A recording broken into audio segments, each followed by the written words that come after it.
जाऊं तोरे चरण कमल परवारी। हे गोपाल गोविंद मुरारी, शरणागत हूँ द्वार तिहारी। नमस्कार आप सभी को, मेरा सादर नमस्कार। मित्रों, आप सभी को कृष्ण जन्माष्टमी की हार्दिक शुभकामनाएं। कृष्ण जन्माष्टमी हम सबके जीवन में आनंद, खुशियां और उल्लास लेकर आए। हम सबकी मनोकामनाएं भगवान कृष्ण की कृपा से पूर्ण हो। मित्रों, कृष्ण मित्रता को इतना महत्व देते हैं। और जब सुदामा उनके राजमहल पे पधारे, तो जैसा कि हम सभी जानते हैं कि भारतीय परंपरा संस्कृति में भोजन करते हुए कोई व्यक्ति उठता नहीं है जब तक कि वो भोजन को समाप्त नहीं कर लेता। लेकिन कृष्ण अपने मित्र सुदामा के लिए भोजन से उठ जाते हैं और भागते हुए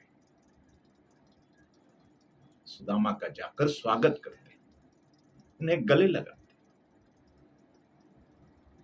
कहने का तात्पर्य यह है मित्रों कि कृष्ण के लिए रिश्तों की अहमियत है, मित्रता की महत्व है। कृष्ण उस परंपरा, उस सिद्धांत को उस समय परे रख देते। उनके लिए रिश्ता, मित्रता, दोस्ती ये महत्वपूर्ण है। आज हम देख रहे हैं समाज में, परिवार में ये रिश्तों की दो कहीं ना कहीं कमजोर हो रही है। तो हमें कृष्ण इसमें मार्गदर्शन करते हैं, हमें प्रेरित करते हैं कि हमें हर परिस्थिति में, हर हाल रिश्तों की अहमियत को बनाए रखना है। मित्रों, कृष्ण अपनी बहन सुभद्रा की मनोकामनाओं को पूर्ण करने के लिए अपनी बहन का साथ देते हैं। जैसा कि सबको पता है कि उन्होंने अर्जुन से कैसे सुभद्रा का हरण का नाटक रचकर सुभद्रा की खुशियों के लिए, अपनी बहन की खुशियों के लिए उसे अर्जुन के साथ खुशी खुशी जाने दिया। मित्रों, हम सभी को महाभारत का वो प्रसंग याद है, द्रौपदी का चीरहरण। बड़े बड़े महारथी उस सभा में बैठे हुए थे। भीष्म पितामह, गुरु द्रोण, कृपाचार्य और एक तरफ एक से एक बढ़कर धुरंधर, खुद अर्जुन, इतने बड़े धुरंधर, पूरे पांडव, और उस भरी सभा में द्रौपदी का चीरहरण होने जा रहा। सब लोग सिद्धांत से बंधे हुए थे, सब लोगों के सामने मर्यादा वचन आड़े आ रहा था। चाहता तो कोई भी, चाहते तो पितामह भीष्म खुद उस घटना को रोक सकते थे, चाहते तो अर्जुन खुद खड़े हो जाते, किसी की हिम्मत नहीं होती। लेकिन सब लोग कहीं ना कहीं सिद्धांतों से, मर्यादा से, वचन से बंधे हुए। बेचारी असहाय सी हालत में द्रौपदी ने, वो चाहती तो उस समय अपने भाई, अपने पिता, जो कि खुद एक महारथी थे, उन्हें पुकार सकती थी, लेकिन नहीं, द्रौपदी ने कृष्ण को पुकारा। और कृष्ण फिर उसी रिश्तों को, उसी व्यवहारिकता को, उसी मित्रता को निभाते हुए उनके लिए सर्वोपरि था एक महिला का मान, सम्मान, एक मित्र की पुकार, वो उन्होंने मदद किया। उस भरी सभा में दुशासन के लाखों जोर लगाने के बावजूद भी द्रौपदी का चीरहरण नहीं हो पाया, क्योंकि कृष्ण खुद मदद करने पहुंच चुके थे। मित्रों, कृष्ण आज भी हमें ये सीख देते हैं कि मित्रता, परिवार, संबंध, ये सब चीजें सिद्धांत से परे हैं, नियमों से हटके हैं। एक छोटा सा बालक, वो माखन चोरी करके खाया हुआ है, पूरे मुंह में माखन लगे हुए, लेकिन उस मां का प्यार, कि उस मां से भी, उस मासूमियत से, उस भोलेपन से वो कहते हैं, मैया मोरी मैं नहीं माखन खायो। जलोटा साहब इस भजन को बड़े भाव विभोर होके गाते, बिल्कुल मंत्र मुग्ध कर देते हैं। मित्रों, कृष्ण हमें इस रिश्तों से, छोटे छोटे रिश्तों से जुड़े रहने की, आज जिसकी सबसे ज्यादा समाज में, परिवार में आवश्यकता है, सीख देते हैं। कृष्ण हमें प्रेम करना सिखाते हैं। प्रेम वो नहीं जो हम 14 फरवरी, यानी खैर उसकी बात कभी बाद में करेंगे। मित्रों, प्रेम ये मानव का शाश्वत स्वभाव है। कृष्ण हमें प्रकृति से प्रेम करना सिखाते हैं। कृष्ण हमें पशु पक्षियों से प्रेम करना सिखाते हैं। कृष्ण हमें हर उस प्राणी से जो इस ब्रह्मांड में उपस्थित है, उससे करना सिखाते हैं। विगत कुछ दिनों हमने देखा है कि मनुष्य आज प्रकृति से दूर होता जा रहा है, कटता जा रहा है, और शायद उसी का ये नतीजा कोरोना के रूप में पिछले दिनों हम लोगों ने झेला है। तो मित्रों, जो हमारा मानव का शाश्वत गुण है, उस प्रेम की तरफ हम लौटे। कृष्ण हमें संगीत से प्रेम करना सिखाते हैं। संगीत अगर हमारे जीवन में उतर गया, संगीत से अगर हमें प्यार हो गया,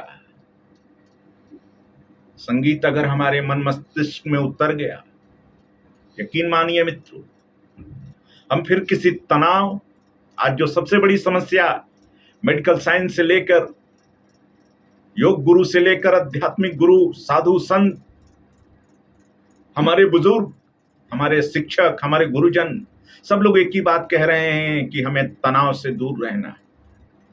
लेकिन तनाव दिन प्रतिदिन जीवन में सम्मिलित होते जा रहा है। तो उसके लिए कृष्ण हमें मार्गदर्शन कर रहे हैं, हमें राह दिखा रहे हैं कि संगीत से प्यार। बांसुरी ऐसी नहीं उठाए, बांसुरी, आप सुबह आपकी आंखें खुली और बांसुरी का धुन अगर सुनाई दिया, आप तरोताजा हो जाते हैं, उमंग से भर जाते हैं। एक नए जोश आपके अंदर सूरज की किरणों के साथ आपको प्रेरित करता है।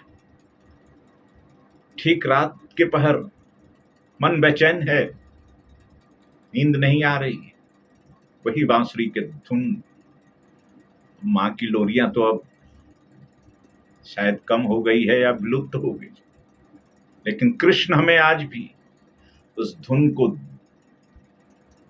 अपनी ओर आकर्षित कर रहे हैं